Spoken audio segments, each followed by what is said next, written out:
welcome back, ladies and gentlemen. This is round 2 of the Serpent's Open October tournament, where we're going to find out our second fall season finalist. We are on Desolation modded map, of course. I'm joined by Spiff once more. Spiff, please introduce our first player. All right, we'll start here down in the south side with our yellow Cybern player. It is Soulripper 77, who has started off with a quick land factory here. We'll see where he goes from there. And Nite, who is his opponent on the other side? On the other side of the map, we have the return of the Russian UEF player. It is Zadayka. He's opening up with a double land factory, which I think is a little more standard play on this map. But you know what, Spiff? I'm really tired of seeing Desolation. Desolation over and over and over. I mean, we did see Mirror Island, so it wasn't Powderhorn, but I want to see Emerald Crater, man. I want to see Emerald Crater. And there's another map I feel like we haven't seen at all. What's the 6th map? Oh, Seraphim Isles. I want to see it. I want to see them all. I don't know what players are hating. This is only game number 3, so I mean, it is disappointing that we're repeating a map, yes, but there's no way we could have seen them all. Well, last tournament we had what was it, 5 or 6 rounds? I think 5, and almost every single one was Powderhorn and Desolation. But yeah, which is interesting because I feel like last season we had open palms and perhaps more controversial maps. I mean, we had Emerald Crater, I think, too. And, you know, we weren't seeing open palms as much as we see Desolation and Powderhorn Mesa. It's really, really weird.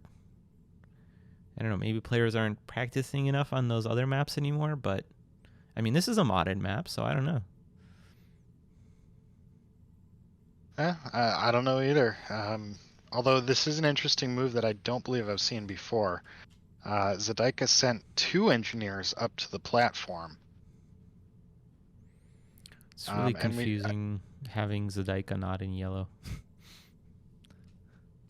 Oh yeah, well, we saw Soulripper comment on that at the beginning. I don't know if the stream caught it or not, but he said this was a battle for yellow because that is both of their chosen colors. Who's the best yellow player?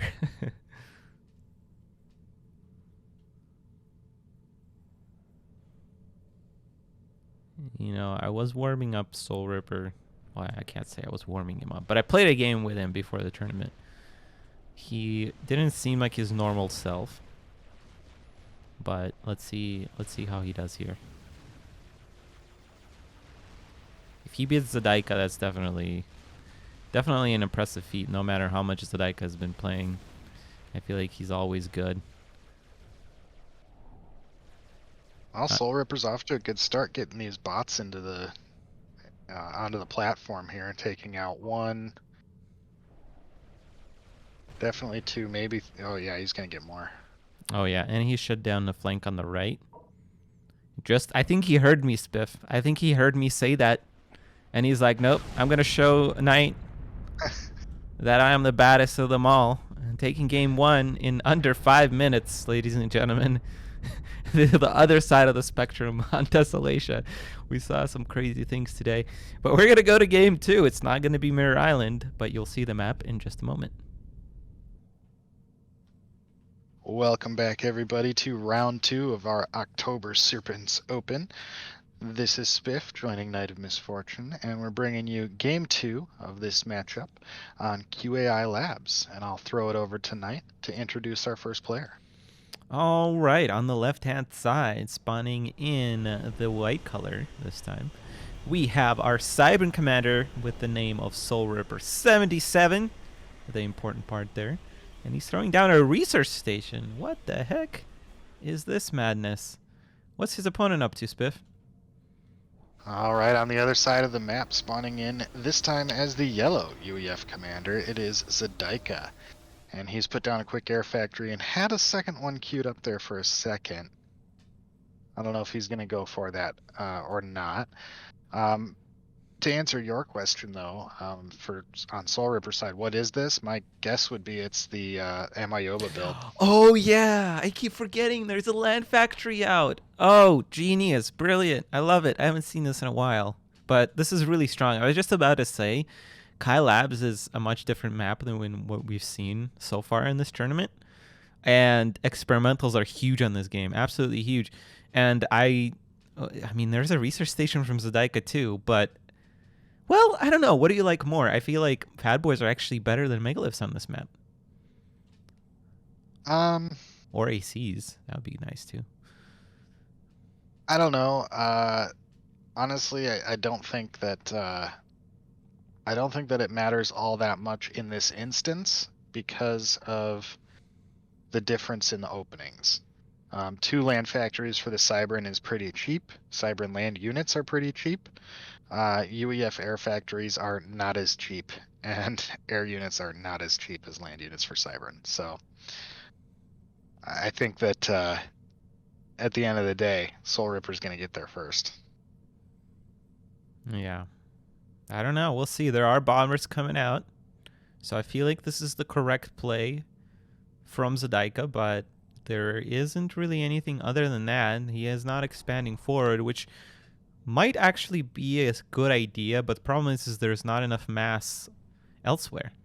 Maybe if we got a transport, but then that's a sink into a lot of research, and that's a problem by itself. But there also are a lot of Brackmans, so I think we've definitely confirmed now that this is the Amayoba build, although I don't see a reason why we need a third land factory if that's the case. With this many Brackman coming out, maybe just to protect his forward position here. That was what the thinking was, but I don't know what's going on now. His commander is just like running to the races. Yeah, he can't figure out what he wants to do. Oh my God, Soulripper, decide what you want to do, man. There we go, land factory coming up, and adapters. All right. So that will delay the Mega a little bit, but I think it's a good call here. Oh yeah, absolutely. I mean, adapters and Megalith are good in by themselves, but having adapters against the air is really, really good.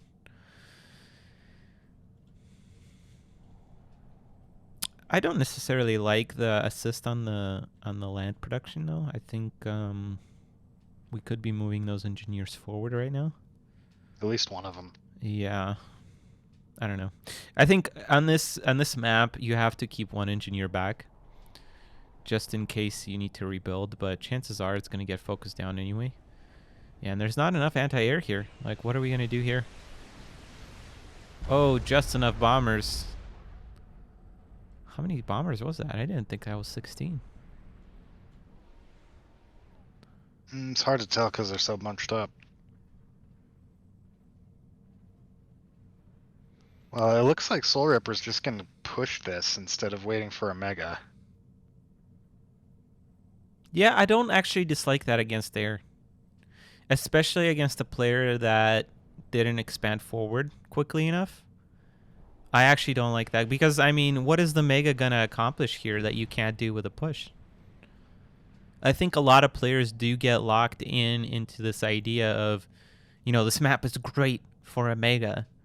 You know, this map is great for that. This strategy is amazing if I pull it off. But in this case, I actually think that if he waited for the Mega, it might not have been a great move at all.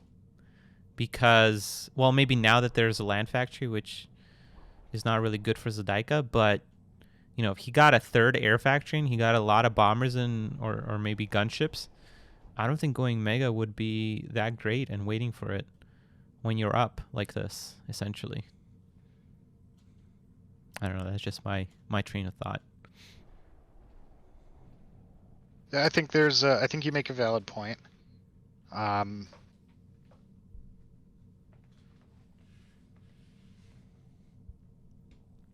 Soulripper's not really doing either one though. Okay, now he's moving forward again. No, he really wants that mass extractor for some reason. Well, it's pretty undefended. Yeah, I mean, there is a point defense there, but I don't think he knew that going in. But oh my God, what is this? Oh no, bombing run coming in on the clumped units. Spread. Wow, that actually did nothing. Yeah, beautiful spread there. Well, it's not even the spread. The shields just held everything. But now, yeah, it's going to get through now, and now there's a decent split, but ends up losing, I think, one more unit than he had to there. Overall, though, by both players, really well played so far. What is this land factory in the face of Zadayka? He's like, I'm not interested in this fight anymore. Just flopping down on the freaking land factory. Ooh, I don't know if you want to clump up the adapters like that. There's a lot of bombers. Oh. Wow, adapters are strong, man. Every time I watch the adapters, I'm marveling as to their strength. But now the bombers that are gonna get through. 3 or 4 adapters go down there.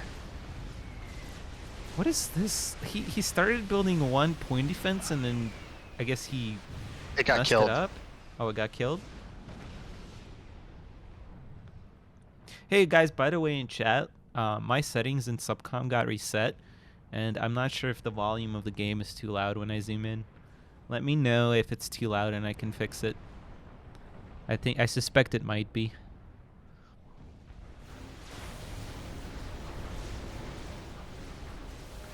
I don't know what Soulripper did here. Like, that was way too aggressive. But if it works out, yeah, I mean, if it works out, I think it will be fine. Zadayka's commander is actually taking a lot of damage. Oh, and he has Cobras. No, that's not Cobras. It's an upgrade on the factory. Wow, Zadayka is so low. Zadayka calls GG. What a wonky game, Spiff. Yeah, well, I mean, that's 2 games in a row. Soulripper was basically just like, I'm going to be real aggressive and get up in your face, and he took both of them real fast. Yeah. You know, I definitely thought that Soulripper could do it, but every time Soulripper plays, he surprises the heck out of me. Like, I don't understand. We need to see more Soulripper. I feel like every tournament that he plays, he's done really good, except for maybe the season finals, which are, I mean, you kind of have to be on top of your game. But, I mean, every time I watch Soulripper play, with the exception against Iron and Fox, I feel like he can dominate every player.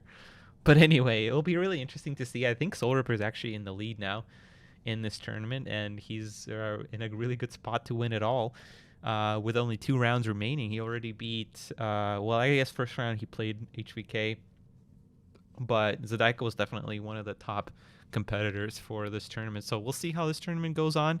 We have 2 rounds left, and we'll be back with round 3 in just a moment. If you're still watching, give a thumbs up to this video. If you liked the video, leave a comment. If you loved the video, please subscribe. And if you are blown away by it, check out my Patreon page. This has been Nite. Take care and peace out.